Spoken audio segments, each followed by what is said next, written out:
வணக்கம். மாலை முரசு தொலைக்காட்சியின் பிற்பகல் 1 மணி செய்திகளை வழங்குவோர் சிக் ஷாம்பு. ஹேர்ஃபால் கவலையா? சான்ஸே இல்ல. Chik egg white protein shampoo.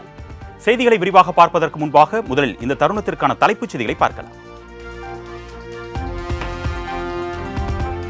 2026 சட்டமன்ற தேர்தலில் திமுக கூட்டணி 200 தொகுதிகளுக்கு மேல் வெற்றி பெறும். திமுக செயற்குழு கூட்டத்தில் துணை முதலமைச்சர் உதயநிதி ஸ்டாலின் பேச்சு.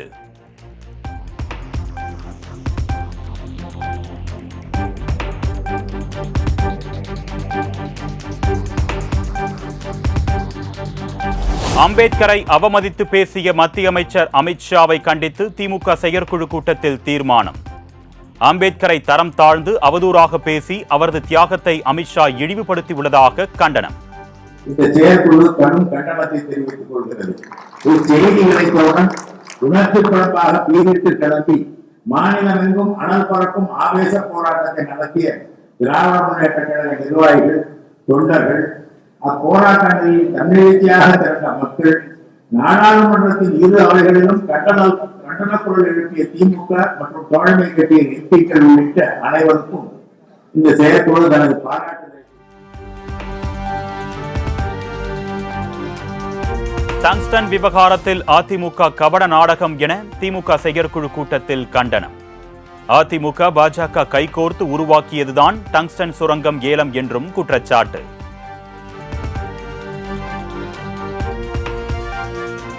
(2026) சட்டமன்ற தேர்தலில் 200க்கும் மேற்பட்ட இடங்களில் வெற்றி பெற புறப்படுவீர் என திமுக செயற்குழு கூட்டத்தில் தீர்மானம். வருங்காலத்திலும் திமுக ஆட்சி தொடர்ந்திடுவதை தொண்டர்கள் உறுதி செய்ய வேண்டும் என்றும் வலியுறுத்தல்.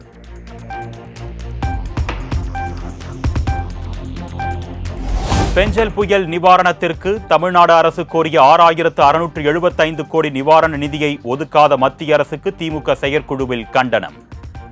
புயல் வெள்ள நிவாரணமாக 2,000 கோடியை உடனடியாக வழங்க வலியுறுத்தல்.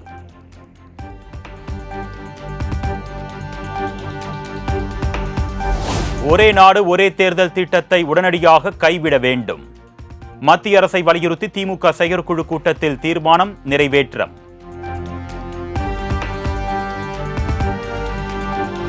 குலத்தொழிலை ஊக்குவிக்கும் மத்திய அரசின் விஸ்வகர்மா திட்டத்தை தமிழ்நாடு அரசு நிறைவேற்றாது. திமுக செயற்குழு கூட்டத்தில் திட்டவட்டமாக அறிவிப்பு.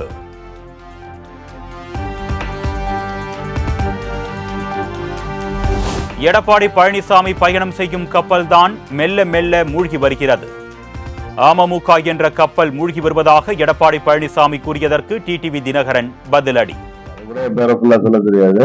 டிடி தினகரன் கூட 4 பேர் தான் இருக்காங்க பேசுவாரு.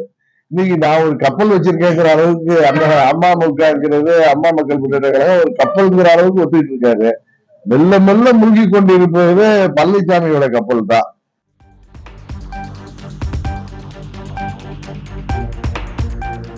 ஜெயலலிதாவின் இருக்கையில் அமர்வதால் தன்னை வேறு மாதிரி ஒப்பிட்டு கற்பனை உலகில் வாழ்கிறார் எடப்பாடி பழனிசாமி. தொண்டர்களை ஏமாற்றி அதிமுகவை அழிவு பாதையில் கொண்டு செல்வதாகவும் டிடிவி தினகரன் விமர்சனம்.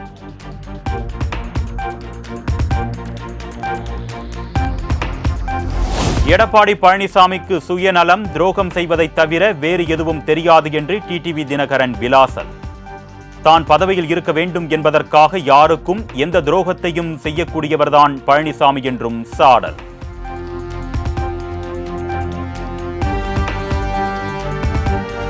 பொங்கல் தொகுப்பிற்கான அறிவிப்பை வரும் வாரத்தில் முதலமைச்சர் வெளியிடுவார். கூட்டுறவு, உணவு மற்றும் நுகர்வோர் பாதுகாப்புத்துறை செயலாளர் ராதாகிருஷ்ணன் பேட்டி. ரீதியான மனு ஏற்கனவே அமைச்சரே சொல்லியிருக்காங்க. சிலது முதலமைச்சர் அறிவிக்கக்கூடிய அறிவிப்புகளை நாங்கள் முன்கூட்டியே அறிவிக்கக்கூடாது.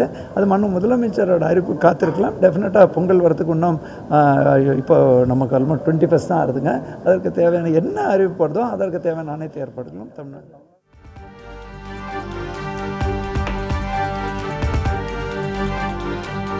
ராணிப்பேட்டையில் டாடா நிறுவனத்தின் ஜாகுவார் லேண்ட் ரோவர் கார் உற்பத்தி ஆலை. கட்டுமான பணிகளை மேற்கொள்ள சுற்றுச்சூழல் அனுமதி கோரி டாடா மோட்டார்ஸ் நிறுவனம் விண்ணப்பம்.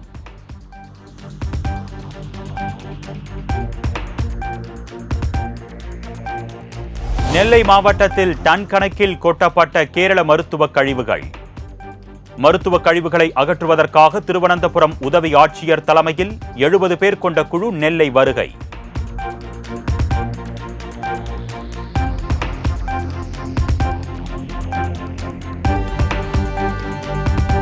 நெல்லையில் 6 இடங்களில் கொட்டப்பட்டுள்ள கழிவுகளை அகற்றுவதற்கான பணிகள் மேற்கொள்ளப்படும் என கேரள அதிகாரி பேட்டி. தமிழக மாசு கட்டுப்பாட்டு வாரிய அதிகாரிகளுடன் ஆலோசனை நடத்த இருப்பதாகவும் தகவல்.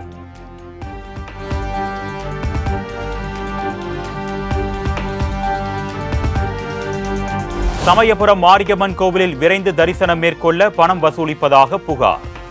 மாலை முரசு செய்தி எதிரொலியாக 2 இடைத்தரகர்கள் கைது. நிறைய 14 பேர் இருக்கிறாங்க.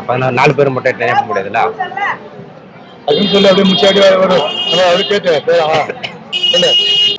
சொன்னதான் அதெல்லாம் இவங்க லைனுக்கு போகணும் போவாங்க.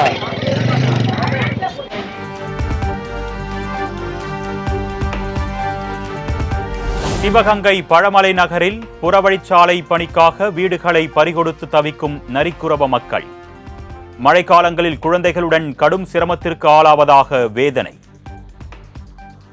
எங்களுக்கு வீடு ஓடிச்சு கொடுத்து 1 வருஷம் 1.5 வருஷத்துக்கு மேலே ஆயிடுச்சு சார்.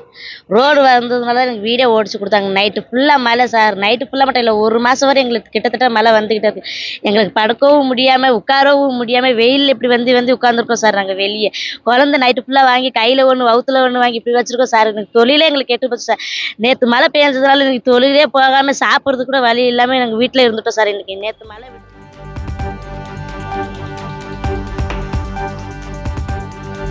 செங்கல்பட்டில் செல்போன் பேசிக்கொண்டே அரசு பேருந்தை அலட்சியமாக இயக்கிய ஓட்டுநர். உயிரை கையில் பிடித்துக்கொண்டு பயணித்த மக்கள் உடனடியாக நடவடிக்கை எடுக்க கோரிக்கை.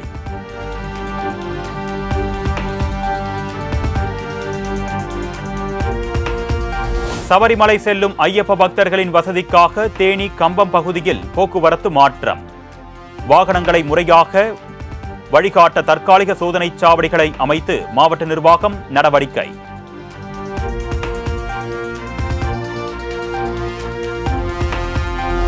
பொது இடங்களில் மின் விபத்துகளால் உயிரிழப்பவர்களின் குடும்பத்திற்கு வழங்கப்படும் நிவாரணத் தொகையை அதிகரிப்பு. 5 லட்சம் ரூபாயில் இருந்து 10 லட்சம் ரூபாயாக உயர்த்தி மின் வாரியம் அறிவிப்பு.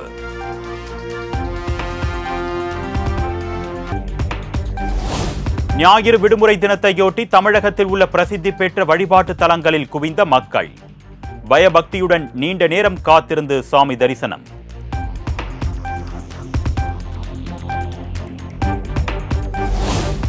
விடுமுறை தினத்தையொட்டி கன்னியாகுமரியில் குவிந்த சுற்றுலா பயணிகள்.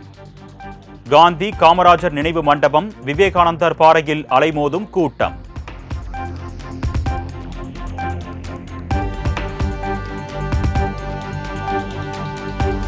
தொடர் விடுமுறை மற்றும் ஐயப்ப சீசனையொட்டி குற்றாலம் அருவிகளில் அலைமோதும் மக்கள் கூட்டம்.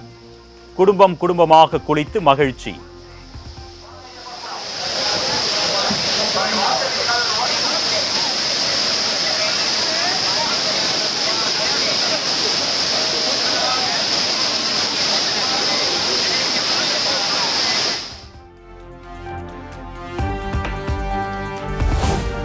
கிறிஸ்துமஸ் பண்டிகையை முன்னிட்டு திருவண்ணாமலை தலவாய்க்குளம் கால்நடை சந்தை களை கட்டியது. 1 கோடி ரூபாய்க்கு மேல் வர்த்தகமானதால் வியாபாரிகள் விவசாயிகள் மகிழ்ச்சி.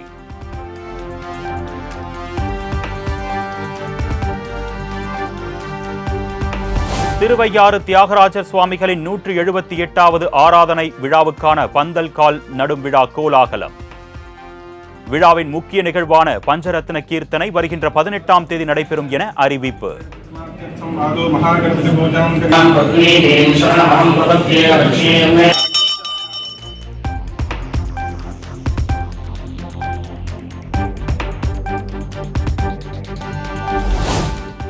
நடிகர் அல்லு அர்ஜுன் கை கால் கிட்னியை இழந்து விட்டாரா என தெலுங்கானா முதலமைச்சர் ரேவந்த் ரெட்டி காட்டம். அல்லு அர்ஜுனை பார்க்க ரசிகர்கள் வரிசையில் நிற்பதை சுட்டிக்காட்டி காரசார கேள்வி.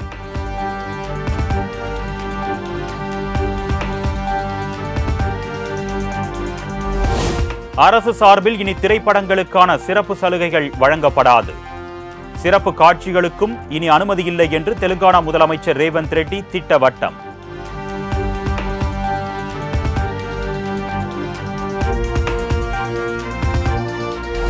தனது பெயருக்கு களங்கம் ஏற்படுத்தும் நோக்கில் பொய்யான தகவல் பரப்பப்படுவதாகவும் நடிகர் அல்லு அர்ஜுன் குற்றச்சாட்டு. தன் கேரக்டரை யாரும் ஜட்ஜ்மெண்ட் செய்ய வேண்டாம் என்றும் தனக்கும் ஒரு மகன் இருக்கிறான் என்றும் காட்டம்.